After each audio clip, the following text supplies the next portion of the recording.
Day 3 పరిక్రమలోనండి. వీళ్ళు మేము గుర్రం మీద వచ్చి అలసిపోయాం. వీళ్ళేమో ఇలా చేస్తారండి. వీళ్ళని చూసి గుర్రాలు కూడా ఆగిపోతాయండి. వాటికి కూడా కామన్ సెన్స్ ఉంటుంది. నిజంగా చాలా గ్రేట్ అండి వీళ్ళు. మరి ఎన్ని రోజులు చేస్తారో, 45 days ఎంతో చేస్తారు అని అంటారు. మరి తెలియదు మరి మనకి సమంగా. ఇలా పరిక్రమణ చేసే వాళ్ళకి ఏంటంటే, మనం అరుణాచలం గిరి ప్రదక్షిణలో డబ్బులు ఎలా ఇస్తామో, గిరి ప్రదక్షిణకి వచ్చిన వాళ్ళందరూ వీళ్ళకి యువాన్స్ ఇస్తారండి. నాకైతే నిజం సర్ప్రైజ్, ఎంతమందో ఉన్నారండి ఇలా చేసేవాళ్ళు. చూడండి ఈ కొండలు, గుర్రం కూడా రానంత రూటు.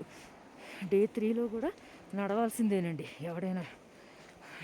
అంటే నడవగలము, గుర్రం నుంచి దిగ్గలము, ఫిట్నెస్ ఉంటుంది, ఆక్సిజన్ లెవెల్స్ బాగుంటాయి, లంగ్ కెపాసిటీ బాగుంటుంది అన్నవాళ్ళే రావాలి, కానీ లేని వాళ్ళు రాకూడదండి. అంటే గుర్రం మనుషుల్ని ఎక్కించుకొని ఇందులో జర్నీ చేయలేదండి. చేస్తే పడిపోతుంది. ఇది చూడండి ఎలా ఉందో.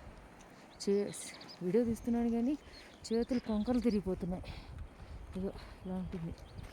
వీళ్ళు మా టీం మెంబర్సే. వీళ్ళంతా కూడా ఎవడైనా నడిచి రావాల్సిందే, తప్పదు.